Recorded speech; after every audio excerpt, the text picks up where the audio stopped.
The long-awaited Block D for Whim Estates is finally open for application. WDC123.com, that is the site to make your application now. You can refer to my original post when Block C was available to get a up-to-date tour of the units: 2-bedroom, 2-bath, 2-bedroom, 1-bath. On this video, we'll focus on filling out the application. So we'll be filling out the actual forms on their site, and we'll also be looking at the qualifications to get a house in here. So sit back, relax, and let's go through it together. And I hope one of you will be a homeowner. Now we're on Whim Estates' official site, WDC123.com. Immediately you're greeted by the news: Block D applications are now open. Select the option that best suits your situation. Single, meaning one person; double, meaning both of you; or triple, meaning 3 of you. So right now I'll be doing a mock application. So you see, first it comes up preferred unit type. It has a 2-bed, 1-bath or 2-bed, 2-bath.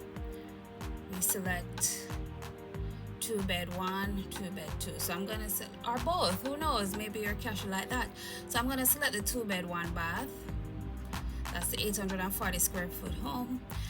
You select the lot as well, the standard 4,500 square feet, or a larger lot that's over that size. So I'm gonna select the standard. Personal information, name,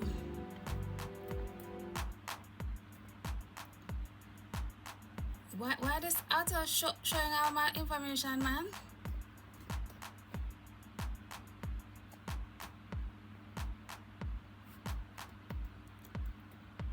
Gender,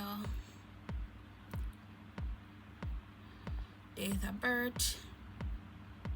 Let me select the year first. It's easier to find it. Just select the year first and it'll be better for you. What? Hold on, this right? So why the year only go to 2010? Alright, so I'm gonna figure this one out. If I can type it in. Alright, so this must be an error.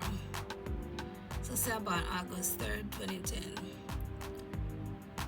Wow, I'd be really young. Age, you put in your age. Remember, these information not accurate. TRN 456 ... Nationality, well, maybe you're a US citizen, so you put it accordingly. Marital status, and remember this one I'm in is the double applicant form, so you'll see why it's double. Married, single, divorce. I'm gonna put divorce. Never been married, but just for the sake of this. It asks for your address information. You put your country, of course, Jamaica. If you have an American number, you put it.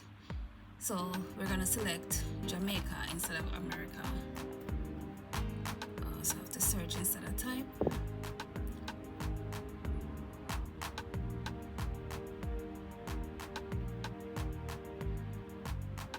Address in Jamaica. Well, you see, this thing is an informer, you know.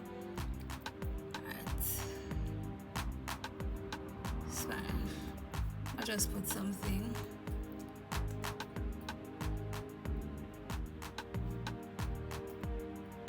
This is an info on my laptop, you know.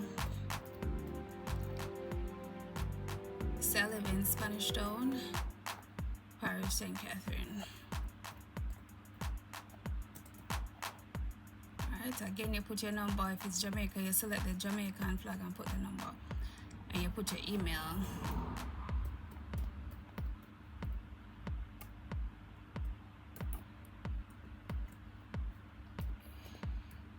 So only information I put correct as far as my email address. Anybody have any land for lease?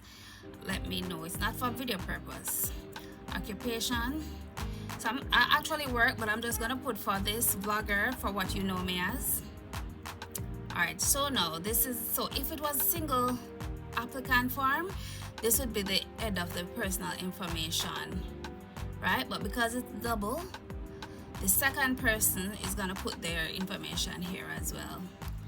So it's the same thing they ask us to above. And so this part is new. It says tenancy. If title is to be issued in favor of more than one person, state whether such person or persons are to be joint tenants or tenants in common. And it explains what joint tenant means and what tenancy in common means. All right, and we wish to own this unit as, and you select one of the two. Legal representation, will you be using an attorney? I'm gonna put yes. Oh, that's what attorney name. All right, so yes, if you're using an attorney, you put all of that. But so I'm gonna select no because I'm not gonna put in all of that. Financing method. Are you using mortgage, cash, or both? No. Right after this, we're gonna show you what is required if you're using mortgage or if you're using cash. Okay, so we're gonna select mortgage because that's what most I believe most persons will use. So you put who you're using. If you're using a bank, if you're using NHD, you probably select other, and you put National Housing Trust. Let me see if you can put just that. All right, so you type it out. So I guess you'll put wherever you're using. All right, so let me just select a bank for now. It said deposits are refundable prior to a letter of commitment being issued by your mortgage institution. So again, in requirements, you'll see that it requires a letter of commitment. All right, so the deposits, whatever deposit you pay to Whim Estate to hold the house for you, it will be refunded. If it is there's an issue with the commitment letter from your mortgage institution. Okay, so say you're not approved, you'll get refunded. All right, so supporting documents.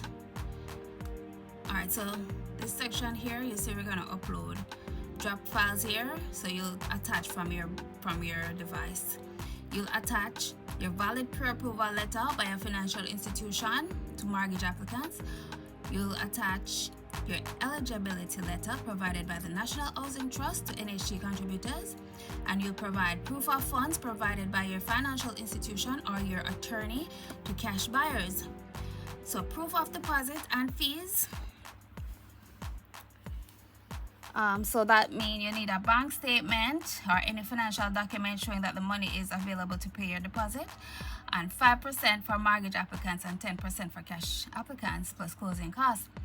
You need a government issued ID. They give examples of what, and you need your tax registration number, the card or a letter. All right, so again, this is where you attach it. And they have terms and conditions, of course, so read the fine print before you do anything. You sign electronically, and then you submit your application to them, and I guess they'll go from there. Now let's go back to the page before we selected which form I wanted to fill out. If we went down further, we'd see the steps to apply. So we just completed step 1 by filling out the application form on the online portal. For step 2, we wait until Whim reviews our application and they will contact us to select a lot, after which a deposit and closing costs will have to be paid. Step 3, we collect our contracts when they are ready, and Whim will give us some documents to take to our mortgage officer to get the loan. Upon approval of your loan, your mortgage officer will issue a letter of commitment and a letter of undertaking will be issued. All right, and the next step is to collect your keys. Now, as mentioned, if it doesn't work out with the bank, Whim will refund you your deposit. So that is, if the letter of commitment is not approved, you don't get it, you will be refunded. For persons purchasing with cash, you need proof of funds, I.D and TRN. For persons going through mortgage, a current pre-approval letter, proof of deposit and closing costs, I.D and TRN. For persons going through NHD, you'll need an eligibility letter, proof of deposit and closing costs, and a government issued I.D and TRN. Happy buying, everyone, and please refer to my original video to get a tour of the model units for if they are buying the 2-bedroom, 2-bath, or the 2-bedroom, 1-bath. Thank you for watching, and I'll see you on the next video, which, by the way, will be more prefab homes, cheap, as low as $3.9 million. You don't want to miss it this Friday, August 29th at 5 p.m. I'll see you then. Bye.